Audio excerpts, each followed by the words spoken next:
네, 마켓 포인트 시간 하재누리 전문가 함께하겠습니다. 어서 오세요, 전문가님. 네, 안녕하십니까. 네, 월요일부터 좀 힘차게 반등에 나서는 모습인데 지금 오전장 포인트 통해서 중요한 오후장 포인트를 좀 찾아보도록 하겠습니다. 먼저 오전장 포인트 화면으로 함께하시죠. 네, 세 가지 포인트인데요. 첫 번째, 전기전자, 금융주의 시장 영향력입니다. 두 번째는 거래소, 중형주의 전반적인 상승이고요. 세 번째, 전기전자와 은행, 증권, 초반 상대적인 강세 흐름입니다. 네, 세 가지 포인트를 모두 이렇게 짚어봤습니다. 먼저 전기전자, 금융주가 예상외로 좀 강한 모습을 보여주고 있어요. 시장 전반적으로 반등에 나서고 있지만 두 섹터가 좀 반등이 강한데 시장 영향력 어느 정도나 미친다고 보세요? 일단 IT 업종은 그 S&P 500 지수 안에서 봤을 때 수익률이 가장 높을 거다. 이렇게 지금 그 예상을 하고 있습니다. 아직 뚜껑은 안 열어봤지만. 네네. 그래서 이번 주에 보게 되면 IT는 뭐 15일 날 야후나 인텔, 또 16일 날 이베이, 그리고 17일 날 구글, 굵직한 것들이 이번 주에 다 실적을 발표하거든요. 그러니까 기대감이 분명히 어느 정도 남아 있는 거고요. 또 금융주에 대한 시장 강세 모습도 조금 의외인데 사실은 그 S&P 관련된 부분에서 금융주는 그 실적이 제일 나쁠 거로 보이고 있어요, 사실은. 그럼에도 불구하고 어느 정도 안정감이 더 이상 내려가지 않는다면 나올 수 있다라고 하는 것도 가만히 되고 있는데 사실은 뉴욕 증시와 우리 증시는 조금 모양이 다릅니다. 이거 제가 그 보조 차트 보고 잠깐 말씀드릴게요. 우리가 이제 다우지수나 나스닥이나 S&P 500 같은 주요 3대 지수는 많이 봅니다. 근데 이 필라델피아 반도체 지수를 가지고 제가 조금 접근 방법을 달리 설명을 드리면은 이 필라델피아에도 이제 섹터별로 지수가 나눠져 있거든요. 이 필라델피아 반도체 지수를 보면 IT의 대표는 물론 아니겠습니다만은 이 화면 보시게 되면 최근 들어서 계속된 우상향의 상승 추세를 유지하고 있거든요. 이건 IT 업종이 S&P 10대 업종 중에서 예상이 한 12.3% 정도 수익이 높아질 거로 예상되고 있거든요. 그러니까 이거는 2012년 1분기 이후 최고의 수익률입니다. 그러니까 그런 것들이 이미 이 필라델피아 반도체를 통해서 단면이 보여지고 있는 부분이고 반대로 필라델피아 은행 지수는 올라가질 못하고 전고점에서 내려와 있어요. 물론 오늘은 좀 올라가 마감됐습니다만은. 그래서 금융주 같은 경우는 주도적인 모습을 보이기보다는 IT를 포함해서 실적이 호전되는 쪽에 상승을 끌어가면 그 뒤에 어느 정도 서포트해서 움직일 수 있는 부분이 아니냐. 왜냐하면 지금 10월 말에 모든 걸 종료한다라고 했단 말이에요. 그럼 유동성 종료에도 불구하고 금융주가 움직일 수 있다는 것은 경기 기대감이 반영되는 것으로 볼 수 있겠죠. 그래서 둘 다 시장이 오늘 우리 시장에 영향을 미치고 있습니다만 뉴욕 증시에서 근거를 찾아보게 되면 접근 방법은 좀 다르다. 이렇게 좀 보셔야 됩니다. 그렇군요. 그렇다면 지금 두 번째 포인트도 좀 무관하지 않을 것 같거든요. 지금 중형주 외에 전반적인 상승 흐름, 그럼 대형주, 소형주가 힘을 내주고 있다는 말씀이시잖아요. 그렇죠. 특히 소형주 같은 경우는 지난주에도 저희가 그런 포인트를 많이 확인해 볼 수가 있었어요. 그런데 대형주가 좀 반등에 나서는 부분은 어떻게 받아들여야 될까요? 일단 지금 대형주가 오늘 현재 0.53%, 소형주가 0.61%, 중형주는 0.31%입니다. 굳이 뭐 중형주는 안 된다라고 하는 개념보다는 그동안에 사실 소형주가 시장을 끌어갔다는 것에서는 시장이 인정을 하고 있습니다. 오늘도 올라가고 있으니까. 근데 소형주의 상승이 가파르거든요. 가파르다 보니까는 어느 정도 종목이 추스려지는 모습이 지난주 중반부터 나오기 시작한단 말이에요. 그러니까 100개 종목이 가다가 80개, 70개 이렇게 줄어드는 모습을 보이고 있거든요. 근데 그 팀의 중형주가 강세를 보이는 것이 아니라 왜냐하면 중형주는 소형주랑 묶어서 움직였기 때문에 대형주가 그동안에 약세를 보였던 종목들이 실적 관련된 종목 중심으로 특히 이제 IC 섹터 중심으로 해서 상승을 진행하게 되면은 거기에 달라붙어 있는 중소형주가 같이 움직이게 되거든요. 그러니까 연결고리가 커지는 부분을 보이기 때문에 대형주의 상승이라고 하는 것에는 실적이라고 하는 것, 특히 IT 실적 기대감이 클 거다. 물론 삼성전자는 어닝 쇼크했습니다만은 그런 부분이 글로벌 시장에서 확인되면서 거기에 부합되는 종목 중심으로 시장 영향력을 좀 크게 작용시키는 것으로 보셔야 될 것 같습니다. 그렇게 되면 이 대형주가 더 이끌어주고 소형주까지 같이 거기에 그런 시너지 효과가 붙는다고 봐야 될까요? 그렇게 되면 오히려 더 연속성이 더 길어진다고 볼 수가 있잖아요. 그렇죠. 그럼 전기전자 그리고 또 아까 말씀하셨던 은행과 증권주 같은 경우에는 그래서인지 좀 장 초반부터 좀 지금까지 계속해서 좀 강세를 보여주고 있습니다. 좀 연속성이 있을까요? 지금 사실 우리 전기전자는 바닥권에 있어요. 지수 섹터를 보게 되면. 화면 잠깐 보실까요? 제가 전기전자에 대한 부분인데 지난달, 이번 달 거의 뭐 그 바닥권에서 움직임을 만들지 못하고 있거든요. 근데 좀 올라갈 듯 했는데 삼성전자 실적이 어닝 쇼크네 하고 나오니까는 또 거기에 영향을 받아서 짓눌려 있는데 뉴욕 증시, 그러니까 미국 시장에서는 IT 종목의 실적이 호전될 거다. 만약에 이번 주에 그게 열려서 진짜 실적이 엄청나게 예상치를 충족할 정도로 호전됐다. 이렇게 되면은 삼성전자의 어닝 쇼크에 대한 우려스러움은 이미 반영됐고 새로운 이슈를 갖다 붙이게 되면은 아마도 IT 종목에 대한 부분이 시장을 이번에 2000포인트로 올리는데 역할을 할 수 있을 것으로 보이는 것이 기존에는 지수 2000포인트의 IT 역할이 제한적이었습니다.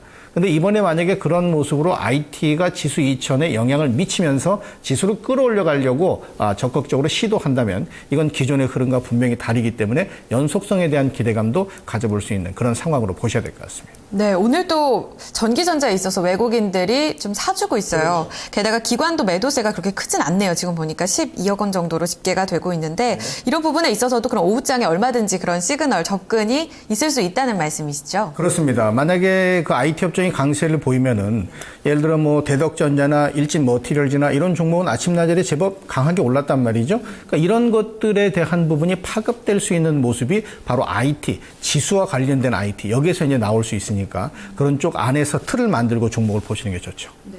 그러면 거래소에 이어서 코스닥 시장도 함께 점검을 좀 해볼게요. 지난주만 해도 코스닥 시장 전반적으로 뭐 중형주, 소형주 다 강한 모습을 보였거든요. 오늘 장 초반에는 흐름이 어땠나요? 오늘도 마찬가지입니다. 거래소와 비슷하게 굳이 뭐 중대 소형주로 나눈다면 대형주, 소형주가 상대적으로 강했고 중형주는 조금 떨어졌고 하지만 전체적으로 강한 모습을 보였거든요. 근데 중요한 것은 지금 코스닥 종목 쪽으로만 에너지가 그동안에 움직이는 모습을 좀 상대적으로 보이고 거래소는 소형주가 거기에 부합돼서 진행이 됐었기 때문에 그쪽에 관심이 좀 많고 개인들이나 이런 쪽이 이제 그쪽에 많이 몰려 있습니다. 근데 만약에 대형주 쪽으로 에너지가 옮겨지는 모습 보이면은 한 템포 늦춰질 수 있거든요. 접근 방법이. 그래서 코스닥 종목 쪽에서도 사실은 실적이나 이런 것들도 중요하지만 IT 부품 관련된 종목에 대해서도 이제는 조금씩 더 관심을 가져야 되고 사실 그런 모습, 뭐 관심을 가지라 이렇게 이제 피상적인 말씀을 드리는 것은 사실 의미가 별로 없을 수도 있겠습니다만은 IT 부품주가 그동안에 많이 못 올라간 종목들이 분명히 있거든요. 근데 그런 종목을 뭘 근거로 볼 거냐. 지금 현재는 실적이 좋아지는 거 이런 것들에 대해서는 아직 수치를 확인 못 하잖아요. 그런 상황이기 때문에 오히려 이럴 때는 이 기업의 가치보다 낮게 평가되어 있는 PBR이 낮다. 이러면은 제 값을 못 받고 있는 거니까 그런 종목군들이 오히려 더 접근 방법이 수월하고 또 접근할 수 있는 근거도 명확하니까 그런 쪽에서 보시면은 외려 수익 그 수급 주체들이 그런 쪽에 많이 들어와 있거든요. 네. 그래서 코스닥 종목은 거래소와 좀 다르게 PBR이 낮은 종목 중에서 수급 주체가 있는 종목을 같이 공감해 보는 그게 좋을 것 같습니다. 네, 구체적인 전략을 좀 들어볼게요. 오후장 전략 포인트 짚어보고 바로 한번 세워보도록 하겠습니다. 화면으로 세 가지 포인트 확인합니다.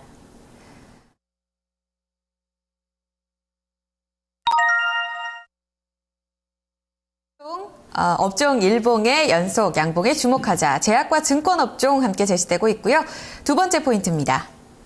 수급 주체가 다양화되는 종목에 관심을 갖자고요. 세 번째는요. 네, 지수 조정 시에는 중소형 IT 부품주에 주목을 해보자입니다. 네, 세 가지의 포인트가 앞서 오전장이랑 연속 성장이 있는 것 같습니다. 먼저 제약과 증권주 주셨어요. 좀 오후장에 좀 매수 접근을 할 수 있을까요?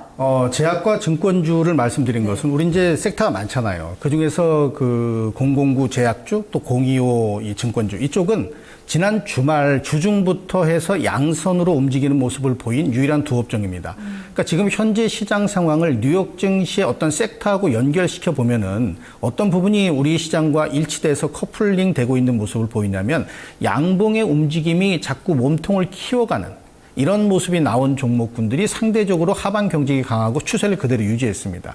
근데 우리 시장은 지난주에 마감된 내용을 가지고 보게 되면은 제약주와 증권주만이 지금 화면 잠깐 보시면 화면 지금 나가는 거 요게 지금 제약업종 섹터 오늘 0.46% 오른 모습이고요. 그다음에 증권업종의 공이 상가요? 증권업종이?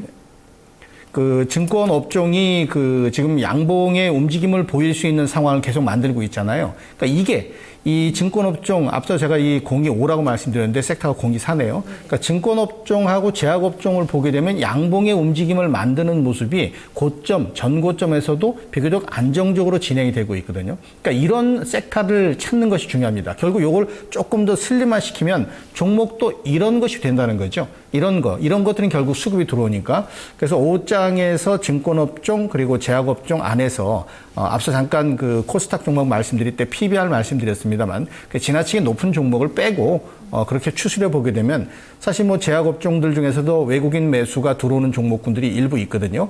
또 증권주도 연속성 있는 종목이 있고 그런 종목으로 간추린다면 5장에도 공략 가능성은 충분히 유효하다고 볼 수 있겠습니다. 그 증권주 중에 하나 더 여쭤보도록 할게요. 지금 메리츠 종금증권 같은 경우에는 IM투자증권 인수한다라는 얘기가 나오고 있고 또 오늘 메리츠 금융지주에서는 유상증자 이 때문에 유상증자를 결정했다는 소식이 같이 들려오고 있거든요. 지금 장에서 3% 넘는 하락입니다. 수급적으로 봤을 때 그런 포인트가 들어온다고 보세요? 일단 이런 그 상황의 종목은 걸림돌이죠. 증자하는 거 이거 걸림돌입니다. 뭐 인수하는 거 걸림돌이죠. 왜 걸림돌이? 내 돈이 나가는 거니까. 내 돈이 나간다면은 물론 그걸 인수해서 규모는 커지겠지만 당장 돈이 나가는 건 증권시장에서 제일 싫어합니다. 물론 이제 기관도 사고 외국인도 사는 부분은 있습니다만은 실질적으로 증권시장에서 싫어하는 쪽으로 움직이는 것들은 그날 굳이 그 종목에 대해서 접근을 시도하는 이런 전략은 별로 바람직하지는 않을 것 같고요. 오히려 제 생각 같아서는 증권업종에 대한 부분에서 공략 종목을 찾는다면 오히려 눌림이 나와 있는 종목군들보다는 지금 현 상태에서 상승세가 보여지는 종목. 이런 종목의 움직임이 5장 좀 약해지면 현재 눌려있는 종목 말고 5장에 좀 눌림이 보여지는 종목 이런 쪽으로 눌림의 포인트를 한 템포 늦춰서 5장에 보신다면 오히려 더 접근식은 좀 강할 것 같습니다. 어떤 종목이 있을까요? 아무래도 지금 보게 되면은 증권업종에서는 대우증권도 그런 모습을 좀 보이고 있는 것 같고요. 그 대표적인 그 대형주 중에 하나인 삼성증권도 그런 모습이 좀 나타나고 있거든요. 그래서 오히려 증권업종도 소형주보다는 대형주 쪽에서 포인트를 잡는 것이 훨씬 더 나을 것 같습니다. 알겠습니다. 자, 이어서 두 번째, 세 번째 역시 수급 주체가 다양화되고 있는 종목에 집중하자는 첫 번째와 세 번째 포인트 모두 적용이 될 것 같아요. 세 번째 포인트로 그렇게 넘어가 본다면 지수가 조정을 받을 경우에는 IT 부품주를 공략하자고 말씀해 주셨어요. 네. 지금 1999포인트 그리고 오늘 장중에는 1995포인트까지 밀렸거든요. 만약에 장중 저점까지 만약 떨어진다면 IT 부품주를 어떻게 공략을 해볼까요? 일단 지금 IT 업종 지수가 1762포인트 정도 됩니다. 한 111포인트 올랐거든요. 우리 지수가 10,000포인트면 정말 좋을 텐데 이 IT는 1,700포인트인데 이 1,700포인트가 고점이 아니에요. 지금 화면 제가 전기전자 자반한 잠깐 보시면은 전기전자가 지금 3주째 제자리 걸음하고 있습니다. 여기 지금 노란 거 보이는 요선이 장기선 200일선이거든요. 그럼 200일선의 지지를 받을 수 있는 시점이냐 아니냐가 중요한데 사실 200일이라고 하게 되면은 우리가 한 달에 20일 영업일 수가 있으니까 10달입니다. 10달. 그러니까 10달 동안 진행됐던 평균 가격이 지금 이 가격이란 말이죠. 높은 가격도 있고 낮은 가격도 있을 겁니다. 그러니까 10개월 동안 진행된 가격권에서 유지를 하게 되면은 지난번에 한번 그 5월 달에도 200일선에서 머뭇대다가 반등하는 모습을 보였거든요. 그러니까 이런 상황이 됐을 때 지수 관련 대형주를 사는 것도 물론 좋겠지만 아까 말씀드렸던 소형주 쪽에 예를 들어서 그 앞서 잠깐 그 설명드렸습니다만 대덕전자라고 하는 종목을 잠깐 보면은 이것도 뭐 사시라고 하는 건 아닙니다. 사시라고 하는 건 아니고 이런 종목의 움직임을 같은 그 모양 안에 좀 보시라고 말씀드리는 건데 대덕전자라고 하는 종목이 여기 지금 보이는 게 200일선이거든요. 200일선 언저리에 머물러 있습니다. 그러니까 이 종합지수 섹터하고 마찬가지죠. IT 섹터하고. 그러니까 이런 부류의 중소형 종목을 보자는 겁니다. 같은 모양새를 보이는. 근데 같은 모양새를 보이는 모습을 보게 되면은 기관 쪽에서 영락 없이 투신권 쪽에서 영락 없이 매수를 하는 상황을 보여준단 말이에요. 그러니까 이런 부류의 종목을 수급적으로 찾아서 거기에 맞는 상황에서 종목을 본다면 결국 핵심은 200일선에서 지지가 되는 종목을 보자. 이렇게 이제 정리하시는데 특히 이 수급 주체가 다양화된다는 건 투신, 연기금 이렇게 세분화된 기관들의 매수가 들어오는 것도 한 가지 방향성이고요. 외국인 쪽에서도 뭐 모건 스탠리, 뭐 SC 또 뭐 이런 그 외국계 증권사가 각기 들어오는 뭐 이런 것들도 역시 현재 시장에서는 가장 중요한 수급 주체의 다변화로 볼 수가 있습니다. 네, 종목별로 관심 종목들이 있으셨다면 수급 주체의 다양화 이쪽에 접근을 맞춰보시고 좀 접근해보시는 것도 좋을 것 같습니다. 자, 마켓 포인트 오후장 전략까지 한번 들어봤는데요. 여기서 말씀 마무리 짓도록 하겠습니다. 오늘 말씀 감사합니다, 네, 전문가님. 감사합니다. 네, 1부 마무리 짓도록 하겠습니다. 종목에 대한 고민 많으실 텐데요. 이 월요일 종목 고민 오후 4시에 함께하는 종목 카운슬러에 문의 주시기 바랍니다. 지금부터 여러분들 전화 기다리고 있습니다. 0221283388번으로 전화 주시면 되겠습니다. 마켓 인사이드 1부 마무리 짓고요. 저희는 전화 주시는 동안 2부 준비해서 돌아옵니다.